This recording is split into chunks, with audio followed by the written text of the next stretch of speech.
Hello, my name is Jeff Rolka. I want to thank you for checking out my video. This is a video on how to sing in tune, more specifically, how to diagnose intonation issues and then work on them so that you can sing the phrase in tune. Before I dive in, I want to thank you very much if you've chosen to subscribe. And if you haven't yet, I hope that you'll consider doing so now. If you'd like to have a step-by-step method to work on your voice, you can go over to jeffrolka.com, you sign up on the email list, you get instant access to the method that I've written, and it's all there free. So I hope you enjoy that. Singing in tune is a question of acuity and ability. What do I hear and perceive? What is my ability or skill level in order to deliver what I have heard and perceived? These things work together. For new vocalists, or even if you have been singing for a long time but you are new to vocal training, oftentimes both acuity and ability need to be built up quite a lot in order to get you singing in tune. And by singing in tune, I mean singing the right melody. Because for beginning vocalists, we just want to get you on the right melody and then work from there, enhancing your acuity and, of course, also enhancing your abilities. So, new vocalists, wide intervals, usually a perfect fifth.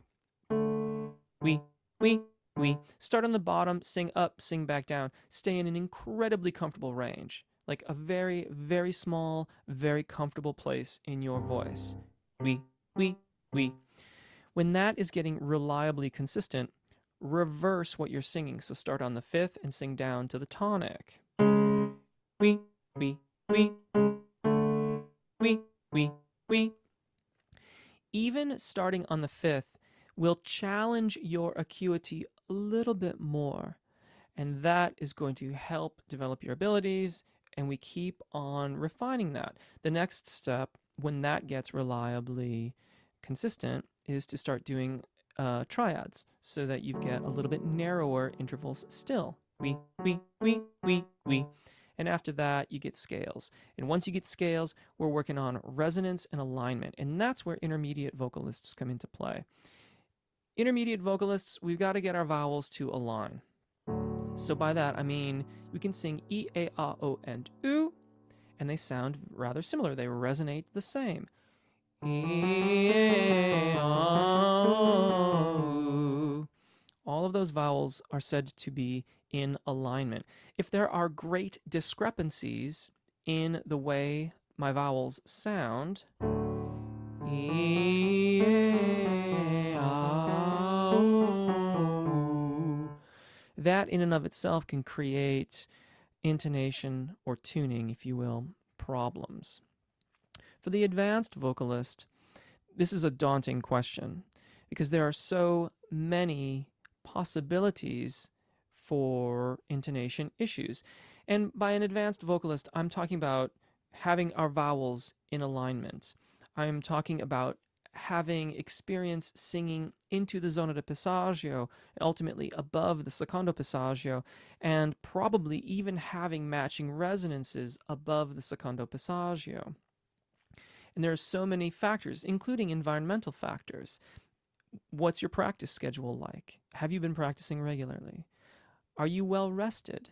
If you are tired, sleep deprivation or fatigue can lower your fine motor skill coordination and your overall processing speeds. That can have an impact on your intonation. Are you really, really hungry, or did you eat too much too close to the session? Both can cause problems. Are you sufficiently hydrated? And then what is the environment within which you are singing? If you're on a really, really loud stage, that is going to have an impact on how you sing and your intonation. You have to learn to trust that what you have practiced, there we go back to point one, is are you staying on a regular practice schedule? You have to go back to if you can rely on what you practiced, even if you can't hear yourself adequately. If you're in the studio, what is the situation with the monitors? What is the situation with your headphones? Is the mix right? Can you get it right? Do you need to take one ear off so you can hear yourself in the room? There are many, many environmental factors. Of all these things, though, the root problem for the advanced vocalist is almost always some type of imbalance. And that can be an imbalance in airflow, that can be an imbalance in vocal fold engagement.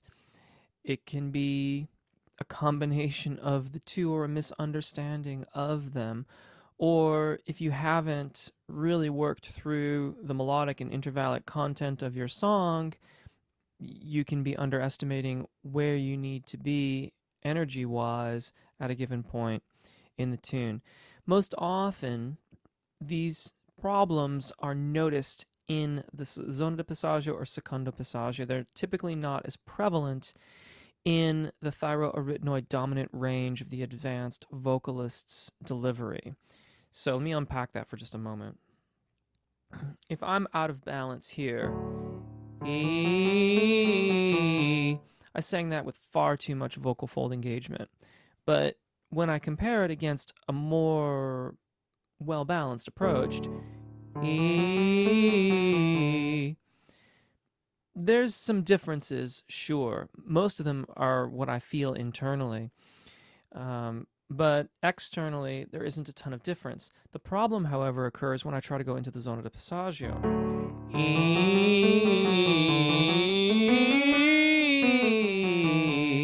Horrible, right? Like horribly out of tune. Okay, now again, all things being equal in the thyroarytenoid dominant range,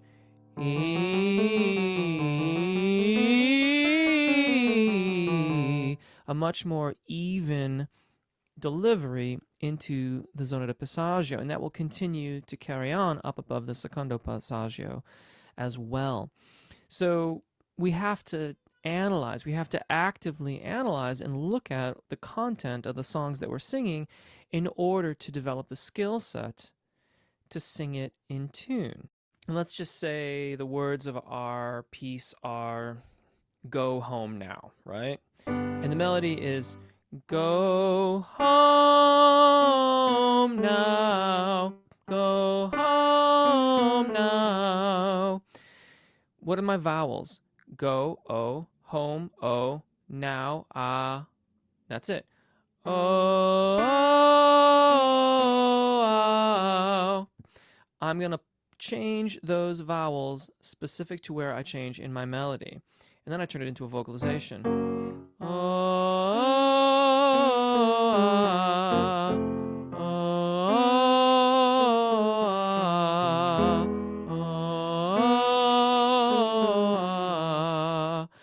You'll notice I'm moving down. I'm moving into a very comfortable range so I can focus entirely on how I am aligning the vowels. I'm paying very close attention to my volume. I'm singing an ascending phrase. I need to start a little bit lower in volume and allow things to open up as I ascend. That's going to play really, really well into my vocal technique as I get back into the zona de passaggio. So let's continue.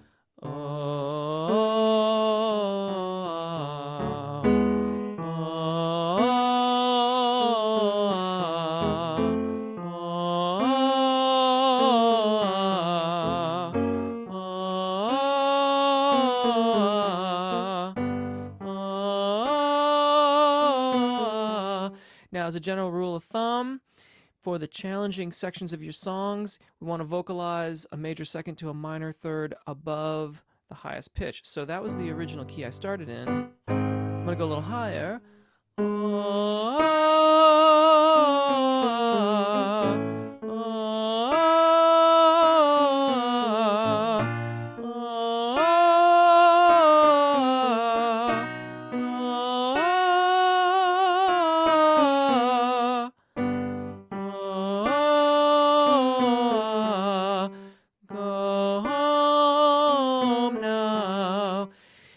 I'm going to take a look at the consonant content. I have a G.